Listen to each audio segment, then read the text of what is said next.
tout de suite.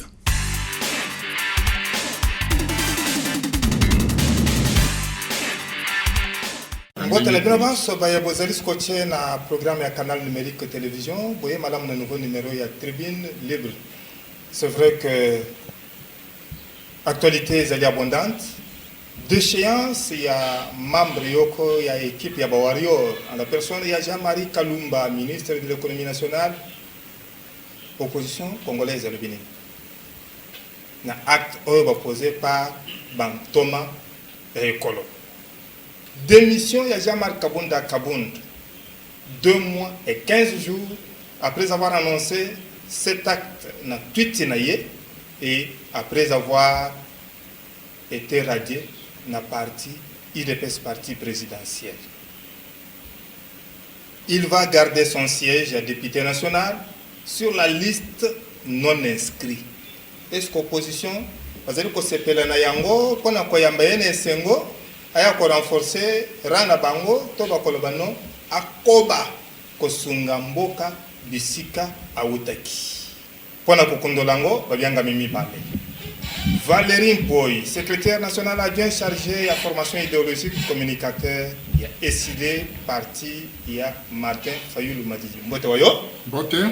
Raphaël Loululunge, secrétaire général, il y a Mouvement social pour les renouveaux MCR, cadre, Front commun pour le Congo. Mbote Ndeko François. Tobandana d'échéance, il y a membre, il y a équipe, il y a Bawarior en la personne, il y a Jean-Marie Kalumba. Opposition congolaise, Bolobinin. D'abord, Valérie Mpoy. Bomoni acte Thomas va poser que c'est malam. To esengeli koluka gouvernement ya sikandenge ba plainte ezali na ba secteur nyonso ya vie congolaise. Merci. Pour la destitution, il y a Jean-Marie Kalumba. Jean-Marie Kalumba, moi je crois que Nakanisi Atumbani Kakambeka. Atumbani Mbeka. Atumbani Mbeka. Konani? Ambate échec oyo makambu yaba biloko talo et bandi lelote. Et bandi il y a quelque temps. Gouvernement yaba warrior ndenge baloba ndenge ba kosa kibiso. Et le koki makambute. Sikawa ponako bomba échec nde balobi tolobake yende azali komatisa. Mais mokolo nini ba interpella ye d'abord nano na kati ya gouvernement. Mokolo ata mokote c'est l'inkolobake ce qui gouvernement interpella qui est ba pesa qui est ba mesure pour ba conseil des ministres salemaka. Et dans la plupart des cas ye mwana mboka Félix nde muta dirigeant ba conseil des ministres wala. On ne nous a jamais dit que tant na conseil des ministres il y a telle date Bazaki Mokano Boye, Bayebisi ministre, Azali chargé na Boye, tout ça. Bon, ce qui bongote, Batunaye Mokolonini, que Ndengeni Litosa Koyo Mone Pana Yo Makambo Boye. Ce que mon entreprise, Ezali ko échoué, subitement, Moutumoko Bapé Saye ni demande d'explication, ni avertissement, ni Mbaramoko révocation. Cela signifie que, dans la plupart des cas, on cache quelque chose. Alors, Nakani. Awa, Tolobina Noboye. Biloko, il y a une dimension normale. Oyo ya makambo et selina komatatalo à cause il y a mauvaise gestion. Il y a gouvernement mobimba. Parlons toujours makambo ya ba pré il y a ba produits de première nécessité. Ba produit wana. Est-ce que agriculture na biso banda bango bazwa bokonzi. Politique agricole nini bango bazwa. To oyo bango ba concevoir banda baye façon ya est-ce que va renforcer agriculture pour réduire importation puisque ba devise ezako kende mingi na importation mais est-ce que tout ce qu'on importe c'est ce que nous devons importer dans ce pays? Forcément non. Biloko mosusu ezali biso moko tozoko kanam ko salate. Gouvernement après échec il y a longue gestion il y a Joseph Kabila le gouvernement qui devrait venir et bonga qui a ça la réforme dans presque tous les domaines y compris même le football mais faute de réforme on est allé sur les traces de Joseph Kabila. Et voilà maintenant qu'on se retrouve là-bas. Alors, Ezali, c'est tout le gouvernement qui est condamnable. Na ici qu'a été, député Wana va voter motion de défiance contre les ministres. Il avait fallu qu'il va voter la motion de censure par le gouvernement. Pour renouveler le gouvernement. Raphaël Loulou, Bino Botiki Gouffre, Namboka, Nabaïba Kitani Nabino, Nde Yangwana et Salitash Bil, la gestion, où tu sais qu'on a un kino de l'eau. Pour le Binin, le Cambo. Nakanisi, gouvernement, oyo ya warrior, ya malukuta.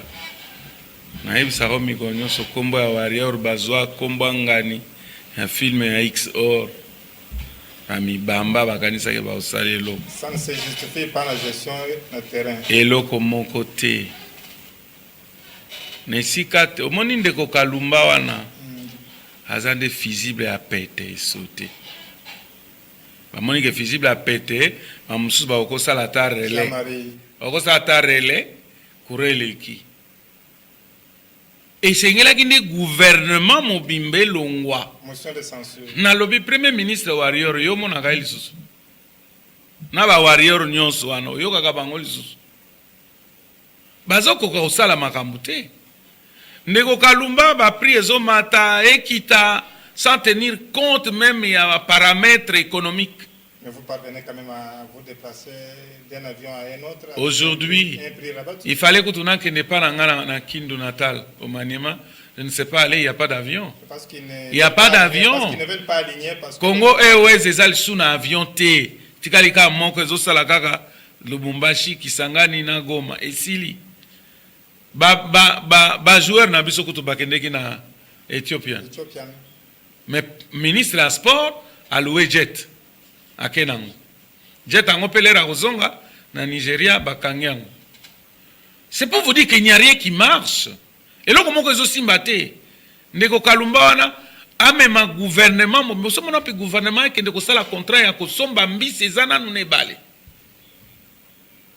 Boke ndeko loba bino moko mbisi me bo signer contrat mbongo à l'état bimi. Non mais parce que ndeko ya Namibie non. Sala ba mundengo wana. Non. Bino parti moko bino moko boya ko sala. Siko période à contrat et sili contrat est comme caduc mbongo ya peuple qui mbongo ya peuple zindi pe na ebale kaka ya Namibie mais sika te mbisi ya mbisi wana meli mbongo ya bato.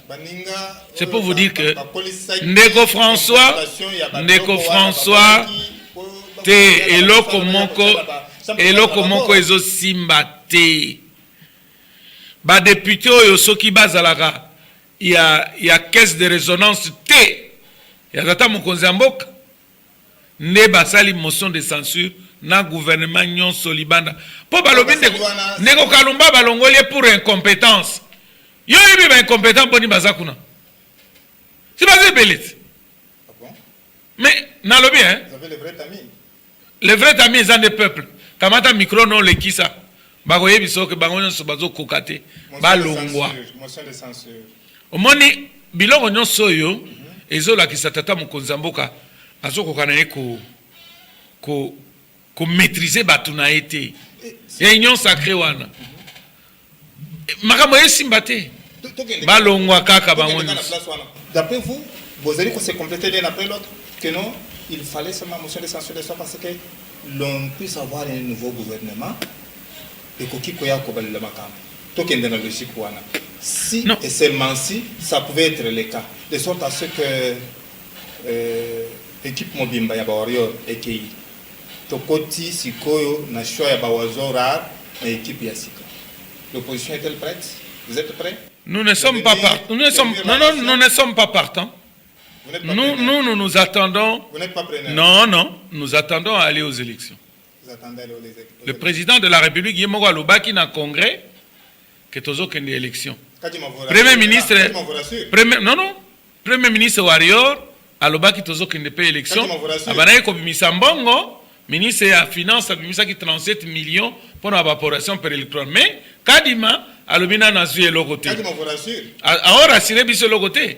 Pour biso Tolobi, c'est ni Oyo. composition nango wana ndenge salemi biso engagé biso nelo comme côté atako seni ekoki kozala diriger na société civile tondimi yango selon la loi mais na composition ya ba membre mususu ya seni esengelaki te opposition ezala lelo toza na seni mono toza ezate opposition eza kuna te toza na seni monocolore ezate baza te c'est parce que vous n'avez pas mandaté que vous cachez derrière ça. Non, justement parce que Mutusoki Akei aza na mandaté. Neni non kolobate aza ko représenter opposition. On va revenir sur Biso FCC Tolobi, tozala muntu na senité. Merci. Tolobi yango. On va revenir sur yango Tolobi, seni wana ezo rassurer bisote. D'accord. Valérie Mpoi.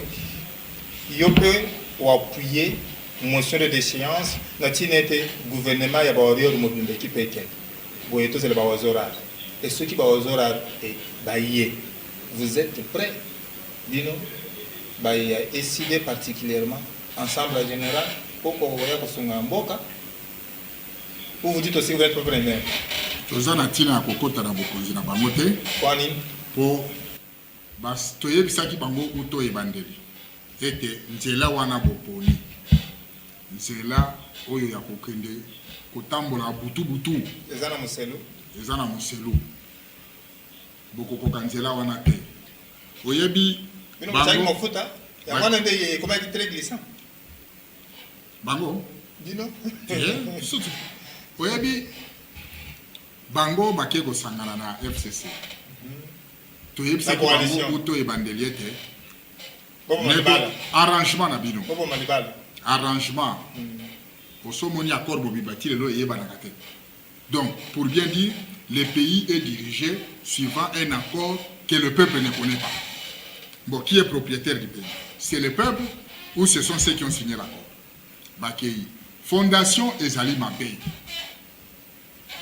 président Martin Fayulu aloba qui était loko la fondation Ezali Mabé boye bake odio se kotonga beza mabe atako bakwe ici motion de censure o wane la l'époque ils allaient deuxième gouvernement depuis régime ya ndokona biso fachi on a connu mosito de donc ezali wana mwana mboka excusez-moi mwana mboka fachi azange courage ayi sa peuple bana mboka po azaki courage ayi koloba na biso ke FCC mutu azangisi ye kolonga yango wana limbisa pona ko permettre ye c'était le verbe utilisé pona ko permettre ye à réussir le programme Yazanango, Azali ko buka coalition, Olinzela Mususu pe abengi bato Mususu baya. Cette fois-ci, Yazali sous partenaire te na kominde leader. Pour à la visa qui souhaite na coalition, par ça partenaire à Joseph Kabila, qui partenaire Nicolas Azate, le Kazate. Bilonyo Sober, bana na bana, Tata Sakufa. Kasina union sacrée. Alors bien abiso sengeli eloko moko oyo ya kozala nde visionnaire ya kozala leader. Alors sikoyo asali yango azangi sikoyo ko koyebisa biso ke pona nini a échoué lisusu na union sacrée ye koloboloba peliki mokonzi alobaka te mikolo nyonso lundi mardi mercredi non alobi tellement mingi que sikoyo azangi eloko koloba azwande courage aya koyebisa biso ke ngayawa na échoué. Naoki mwana mboka Raphaël Oula lobi na biso awete bango bazana délégué na sénité. Na ebita kolimbo la biso. Mais FCC Didi Manara. Awuti wapi? Didi Manara c'est toujours FCC. Boye FCC na UDPS bazali toujours na biloko moko bazo sala. Oyebi union sacrée c'est quoi? Union sacrée c'est toujours cet accord là. Mais balati sangonde lamba mususu. Balati sangonde lamba mususu. Et ça, le corps en gaï, le lot, n'a pas qui vit, mais l'amba songolo. Tant que vous avez une émission, na zongi ndako, na longoli bilamba wana, na lati bilamba ona enamo. Mais ben motomo kote. Alors, bazali comme mabiso na flou moko boy. Oyebi ndenge batu basalaka, babi tokene matanga, toko swana, toko fingana, batu bakomona biso neti ke tozabo metango tokene kutana kuna. Tobandilo ba ah omonia, ba mendre wana basaranga na biso bakansaki. Donc c'est pratiquement ça. Oh, c'est le peuple leur. dans l'entretemps bozwi ya mboka ezali kokenda gestion ya mboka ezali mabe état de droit tolongi te mais ezali soni makasi. Ce n'est pas l'UDPS qui pouvait descendre trop bas comme ça. En tout cas, dans sa kolela mingi. Bah, échec oyo tozaki kolobango na FCC, ça pouvait encore se comprendre. Pour FCC, ezaki eloko moko tomoni ya ba mobutiste.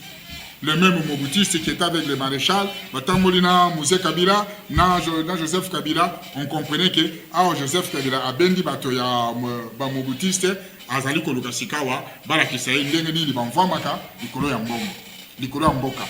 Mais Fatia ye abandi lisusu kolanda ezali soni mingi na pasi mpona koloba yango na mitambo nyonso bino kozo reconnaître que kotani nango et vous ne pouvez pas nécessairement causer confiance qu'il peut nécessairement recadrer les choses. Yo zoloba mitambo ye moko azoloba ke motambo ezalaki wana asi alongi yango. Merci. Les motambo ezalaki wana ezalaki coalition. Asa abuki coalition. Aza suna mitambo te, mitambo ni lisusu. Yende chef te, ya union sacrée.